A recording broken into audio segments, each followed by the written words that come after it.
Hello guys, कैसे हो? आशा करता हूँ कि आप सभी मस्त, शानदार और ज़बरदस्त होंगे और अपनी पढ़ाई को निरंतर जारी रख पा रहे होंगे।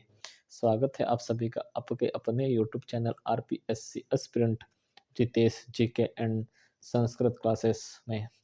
दोस्तों, आज हम पढ़ेंगे षष्ठी तत्पुरुष समास। कौन सा पढ़ेंगे? षष्ठी तत्पुरुष समास, जो कि वैदिक क्रम तत्पुरुष समास का 5वां भेद है। षष्ठी तत्पुरुष समास कौन सा है? षष्ठी तत्पुरुष समास, जिसका प्रथम सूत्र है षष्ठी। सूत्र प्रथम कौन सा है? षष्ठी। षष्ठी सूत्र क्या कहता है? तो आइए देखते हैं। संबंध संबंध तथा स्वामित्व भाव वाले शब्दों के योग में षष्ठी तत्पुरुष समास होता है।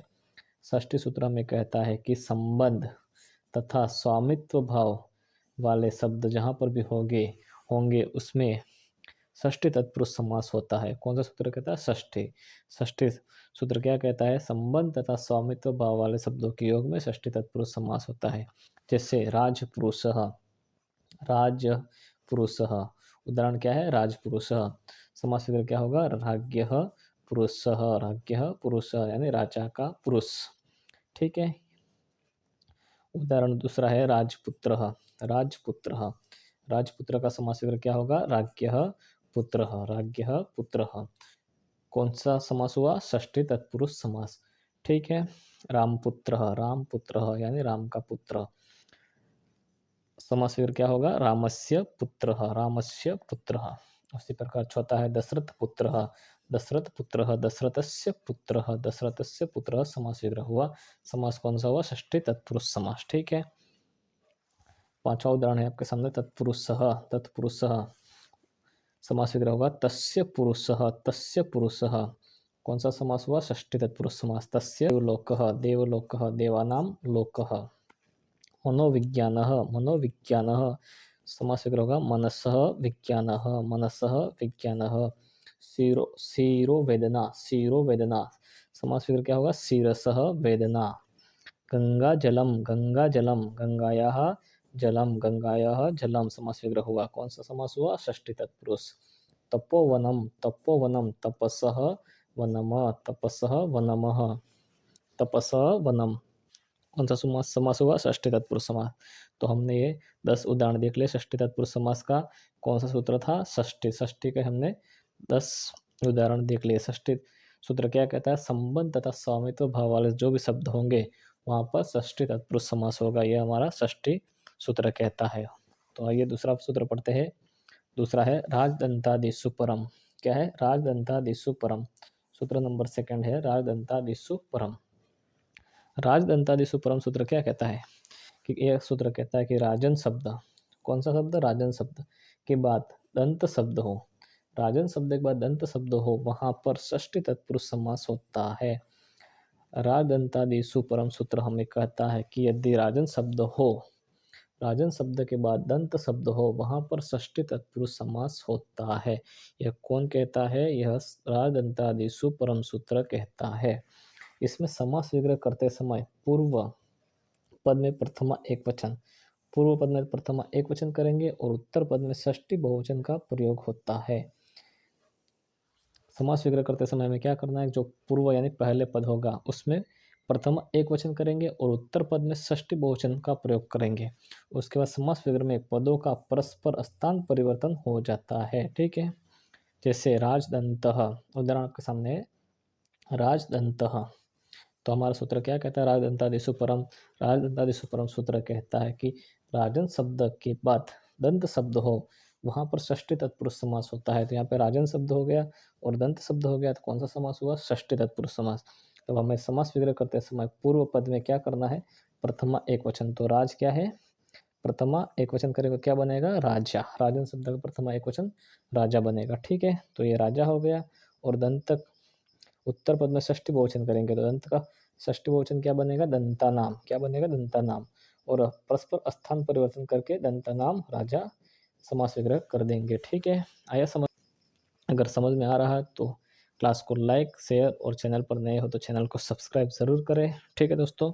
तो राजदंतः दंता नाम राजा समास विग्रह हुआ। हमने क्या पढ़ा? राजदंतादिषु परम सूत्र। उसमें क्या होता है? उसमें होता है कि राजन शब्द के बाद दंत शब्द हो, वहां पर षष्ठी तत्पुरुष समास होता है। आपको इतना ध्यान रखना है। ठीक है। सूत्र संख्या थर्ड, तीसरा सूत्र आपके सामने है, अर्धम नपुंसकम। क्या है? अर्धम नपुंसकम। अर्धम नपुंसकम सूत्र क्या कहता है कि यह सूत्र कहता है कि अर्ध नपुंसकलिंग शब्द के बाद पिपली शब्द हो। क्या कहता है सूत्र? अर्ध नपुंसकलिंग शब्द के बाद पिपली शब्द हो, वहां पर षष्ठी तत्पुरुष समास होता है। कहाँ पर षष्ठी तत्पुरुष समास होता है? अर्धम नपुंसकम सूत्र के अनुसार, अर्धम नपुंसकम सूत्र के अनुसार अर्ध नपुंसकलिंग शब्द के बाद यदि पिपली शब्द हो, वहां पर षष्ठी तत्पुरुष समास होता है। इसमें समास विग्रह करते समय पूर्व पद में प्रथमा एक वचन तथा उत्तर पद में षष्ठी एक वचन होता है। ठीक है, जैसे उदाहरण आपके सामने अर्ध पिपली। क्या है? अर्ध पिपली। तो हमारा सूत्र अर्ध नपुंसकम क्या कहता है? अर्ध नपुंसकलिंग शब्द के बाद पिपली शब्द हो, वहां पर षष्ठी तत्पुरुष समास होता है। तो यहाँ पे देखो क्या है, अर्ध है और पिपली भी है। अर्ध नपुंसकलिंग शब्द है, उसका पिपली शब्द है, तो कौन सा समास हुआ? षष्ठी तत्पुरुष समास। तो समस्त पद अर्ध पिपली, जिसका समास विग्रह करेंगे अर्धम पिपल्याह। क्या बनेगा? अर्धम पिपल्याह समास विग्रह हुआ। और दूसरा पद बनेगा पिपल्याह अर्धम। ठीक है, पिपल्याह अर्धम। तो कौन सा सूत्र कहता है कि अर्ध नपुंसकलिंग शब्द के बाद पिपली शब्द हो, वहाँ पर षष्ठी तत्पुरुष समास होता है? कौन सा कहता है? अर्धम नपुंसकम। और राजन शब्द के बाद दंत शब्द हो, वहाँ पर षष्ठी तत्पुरुष समास होता है। ये कौन सा सूत्र कहता है? यह सूत्र राजदंतादिषु परम है। ठीक है, कौन सा है? राजदंतादिषु परम। राजदंतादिषु परम सूत्र कहता है कि राजन शब्द के बाद दंत शब्द हो, वहाँ पर षष्ठी तत्पुरुष समास होता है। और षष्ठी सूत्र क्या कहता है? संबंध तथा स्वामित्व भाव वाले शब्द के योग में षष्ठी तत्पुरुष समास होता है।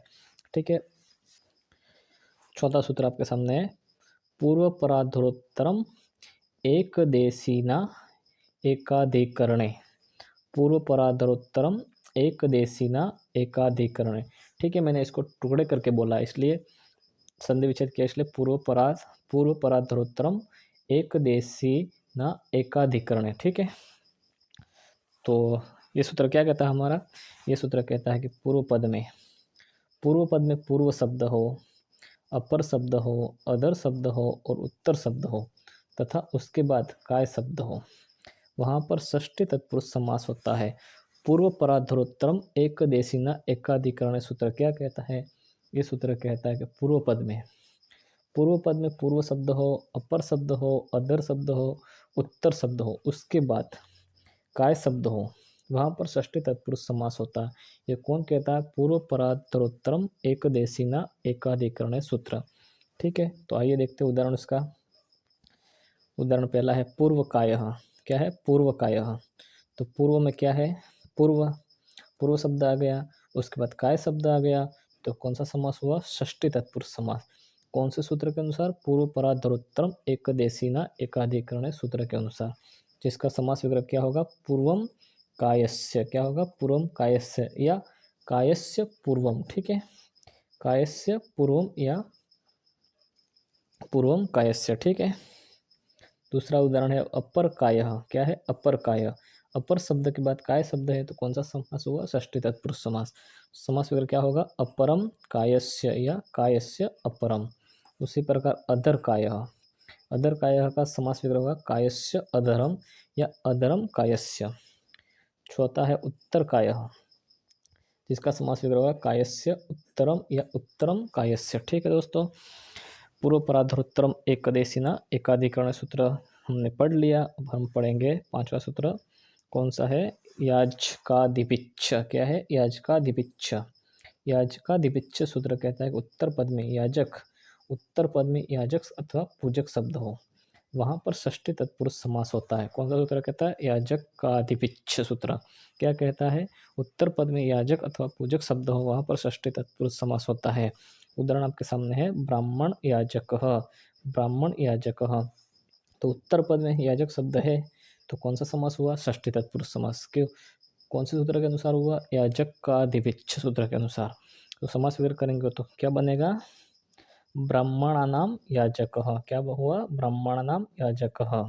उसी प्रकार दूसरा है देव पूजकः। देवानाम पूजकः समास विग्रह हुआ। ठीक है, पूजक उत्तर पद में हुए इसलिए षष्ठी तत्पुरुष समास हुआ और समास विग्रह हुआ देवानाम पूजकः और समस्त पद बना देव पूजकः। ठीक है दोस्तों, याजकादिपिच्छ सूत्र क्या कहता है? यदि उत्तर पद में याजक अथवा पूजक शब्द हो वहाँ पर षष्ठी तत्पुरुष समास होता है।